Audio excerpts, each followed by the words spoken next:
আসসালামু আলাইকুম, কেমন আছেন সবাই? আশা করি ভালো আছেন। আলহামদুলিল্লাহ আমরাও ভালো আছি। Welcome back to princess Suba blog. আজকে একটু সকাল সকাল সুবাকে নিয়ে বের হলাম, একটু কাজ ছিল। এই তো বাসায় চলে আসতেছি, হাতে কিছু কাজ ছিল, কাজগুলো সেরে বাসায় চলে আসতেছি সুবাকে নিয়ে। সুবা অনেক কথা বলতেছে, এটা জিজ্ঞেস করতেছে, ওটা জিজ্ঞেস করতেছে। বাসায় এসে দেখি যে গরুর দুধ দিয়ে গেছে। আফতাবনগর থেকে গরুর দুধগুলো দিয়ে যায় আমাদেরকে। প্রতিদিন 3 দিন প্রতি 3 দিন অন্তর অন্তর গরুর দুধগুলো দিয়ে যায়। তো প্রতি 3 দিনের ভিতরে তো খাওয়া হয় না অনেক দুধ, তাই কিছু দুধ মানে রেখে দেই ডিপে। আর 3 দিন পর পর উনি আফতাবনগর থেকে এসে গরুর দুধগুলো দিয়ে যায়। প্রায় অনেক বছর থেকে দেয়, 4-5 বছর থেকেই উনি গরুর দুধ দেয়। ওনার দুধগুলো অনেক ভালো। তারপরে এই যে আমার ছেলে ভাত খাচ্ছে, পরে আমার বলতেছে যে মা আমার জামা নাই গায়ের মধ্যে, তুমি আমাকে শ্যুট করতেছো, ভিডিও দেখাচ্ছ তুমি আমাকে। পরে আমি বলছি না বাবা, তোমাকে ভিডিও দেখাচ্ছি না, তুমি খাও। পরে এই যে আমার ক্রিম রোলগুলো অনেক ভালো লাগে, কার কার ভালো লাগে প্লিজ আমাকে একটু জানাবেন কমেন্ট করে। আমার অনেক ভালো লাগে খেতে। এটা আসলে ক্রিম রোল নাকি আমার নামটা জানা নাই ঠিক, খুব ভালো লাগে আমার। তারপরে এই তো আমি ওই যে পুদিনা পাতাগুলো যখন আমার নিয়ে আসে বাসায়, তখন আমি পুদিনা পাতাগুলোকে এভাবে কি সংরক্ষণ করে রাখি ফ্রিজের মধ্যে। তারপরে বের করে আমি ওই যে শরবত, তারপরে সালাদ, যেটাতেই পুদিনা পাতা ইউজ করা হয় আমি এখান থেকে বের করেই ছিঁড়ে দেই। তো আনার পর আমি প্রেস করে বোতলে একটু পানি দিয়ে তারপরে পলিটাকে মুচড়ায়া এভাবে আমি ফ্রিজে রেখে দেই। তারপরে দেখেন কি ফ্রেশ, তাই না? প্রায় এটা 14-15 দিন পরের গাছটা। তো আপনি এভাবে 1 মাস রেখে খেতে পারবেন, নষ্ট হবে না। আমার খুব ভালো লাগে এভাবে, কি ঘ্রাণ! মনে হচ্ছে যে একদম মাটি থেকে তাজা গাছটা ছিঁড়ে নিয়ে আসছি পাতাগুলা।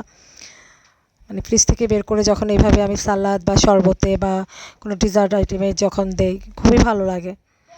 তো আপনারাও এভাবে ট্রাই করে দেখবেন, ফ্রিজে রেখে পুদিনা পাতা কেমন হয় আপনাদের। আসলে কি আমি ঠিক বলছি নাকি? দেখেন আমার গাছটা কি ফ্রেশ, অল্প কটুক পানি দিয়ে আমি ফ্রিজে রেখে দিছি, খুবই ফ্রেশ, তাই না? আপনারাও ট্রাই করে দেখতে পারেন। পুদিনা পাতা আনার পর তো একদম দেখা যায় যে 1-2 দিন পরে পচে যায়, হলুদ হয়ে যায়। তো এভাবে রেখে দিলে না আপনারা 1 মাস খেতে পারবেন। খুবই ভালো না আইডিয়াটা? এই তো তারপরে একটু গোছগাছ করলাম, ঘরের মধ্যে একটু কাজ ছিল, কাজগুলা করলাম। বিছানাগুলা গুছাইয়া ড্রয়িং রুমে আসলাম, এসে একটু গোছ-টোছ করলাম। তারপরে দেখা যায় যে এই যে শুভামণি লাপালাপি করতেছে। শুভামণি অবশ্যই একটু চিক, শুভামণি ঠান্ডা লাগছে, নাক দিয়ে পানি পড়তেছে। পরে আমাকে অনেক জ্বালাইতেছে, এই কয়দিন অনেক জ্বালাইতেছে, কি বলবো, যাই হোক। পরে ওরা অসুস্থ হলেও আমাকে এমনিতেই জ্বালানো বাড়াইয়া দেয়। পরে এই যে দেখেন আমার ইনডোর প্ল্যান্টটা, এই যে মানি প্ল্যান্ট, কি সুন্দর না? আলহামদুলিল্লাহ অনেক সুন্দর। আমার অনেকগুলো গাছ আছে, আপনাদের সাথে আমি পরে একদিন শেয়ার করব গাছগুলা। আলহামদুলিল্লাহ কি সুন্দর, একদিন আপনাদের সাথে সব গাছ শেয়ার করব। পরে এই তো শুভামণি অনেক লাপালাপি করতেছে। পরে আমি বলতেছি যে মা তোমার পা ভেঙে যাবে, পরে পা ভেঙে যাবে, দেখো ব্যথা পাবা, তুমি এমনি অসুস্থ, তুমি এমনি চিক। পরে একটা ঝাম দিয়া বলতেছে যে দেখো আমার পা ভেঙে গেছে। আমি বলছি না, এটা তো তুমি পোমের উপরে ঝাঁপ দিচ্ছো, সেজন্য তোমার পা ভাঙে নাই, তুমি ফ্লোরে পড়লেই তোমার পাটা ভেঙে যাবে। পরে বলতেছে যে না আমি ফ্লোরে পড়বো না, আমার পা ভাঙবে না।